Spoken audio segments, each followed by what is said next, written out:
just want to say I am so sorry that you had to watch that today, and thank you so much for taking some time to talk to us tonight. I really appreciate it. You're welcome.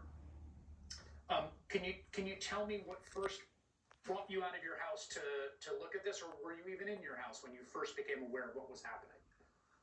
I was in my house. I was starting my breakfast, and I didn't have shoes on, but I heard the ice whistles. My community is pretty organized around ice raids, so when they see them happening, people gather and blow whistles to alert the community. People come out, and so the whistles did their job. I came out onto my front porch, and there was a woman who was a protester. She was blocking traffic with her car. She was parked perpendicularly, so the convoy was probably 6 or 7 ice vehicles. So she had blocked the traffic, so they couldn't get through. And ICE was screaming at her to move, move, move. And then they got really aggressive and went over to her driver's side door and tried to open her door. And then she obviously got spooked and started to reverse. And then an officer approached her and leaned across, got in front of her vehicle, and then leaned across the hood of her car and shot her point blank in the face. It was 3 or 4 shots, and then her foot just went all the way down on the gas, and she tried to escape, and then hit a telephone pole and crashed into some cars. Were there a lot of other people? You said they were blowing whistles, which has become a tool of folks who are doing ice monitoring around the country, I think starting in Los Angeles. Were there a bunch of people on your block who were outside witnessing this at this point? Yeah, so neighbors had come out, but there was only, I feel like there were only like 10 protesters or so, and then, but there were a lot of ICE agents. There were, like I said, like 6 or 7 vehicles, and they all had multiple officers in them. So it was dispersed, but it was extremely chaotic. It didn't seem like the ICE agents knew what they were doing. There was no plan. There was no,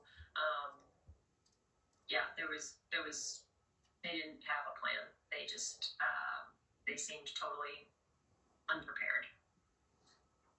I want to ask you what happened after the shooting, but one more question just about the context here. This seemed like a very kind of almost sleepy residential street. There was no threat, or there was no the thing that alerted you to what was happening was the ice whistles and the presence of ice. There was no disturbance or any threat or anything that they were responding to that you could see. No, I mean, I assume like the protesters did, that they were trying to enact kidnappings like they have been all over our city. After after the driver of that car was shot, it hit the lamppost, as you said. Can you tell me a little bit about what happened next? The woman was slumped over. There was no doubt in my mind that she was fatally shot immediately.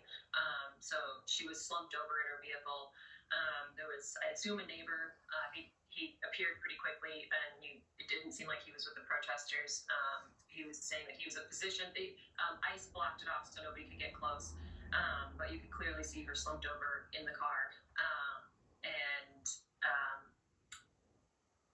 This neighbor was yelling, "I'm a physician. Can I take vitals? Can I get a heartbeat?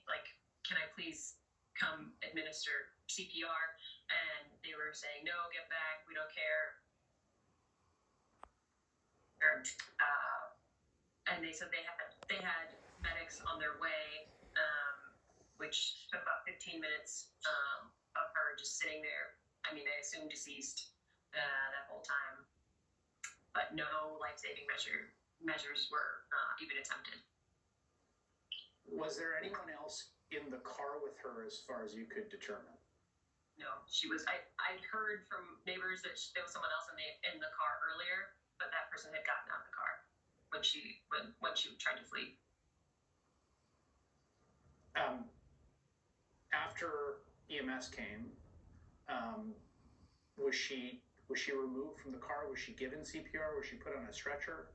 I couldn't see. All I saw was EMS arrived. They couldn't get their vehicle through because ICE had all their vehicles parked there, and so the ambulance couldn't get through. They had to park at the end of the block and walk in. So about 5 EMS paramedics came, and then they, I assume, administered care, whatever, examined her, and at that point they carried her out by her limbs. She was completely limp. They didn't have a stretcher. She was just carried out like a sack of potatoes. The Secretary of the Department of Homeland Security and the President both characterized this as an attack, a domestic terrorist attack, a ramming attack, an attempt to kill or run over ICE agents. You were there and you saw it. What do you think of that characterization? That's the only reason why I'm here. I don't think I have the best words right now. I prefer to not do this, but I knew after witnessing it that this would be misconstrued into self-defense, which it absolutely is not. This was totally preventable and absolutely unnecessary. How are the people on your block doing right now, and how are you doing? Just living on adrenaline right now. Emily Heller, I know you just said that you were only here to set the record straight about what actually happened in the midst of what our government has been saying about what happened. You had to witness this today, and as I said at the top, for that I'm extremely, extremely sorry, but I'm also extremely grateful that you did this tonight. And I and a lot of people really appreciate it. Thank you very much. All right.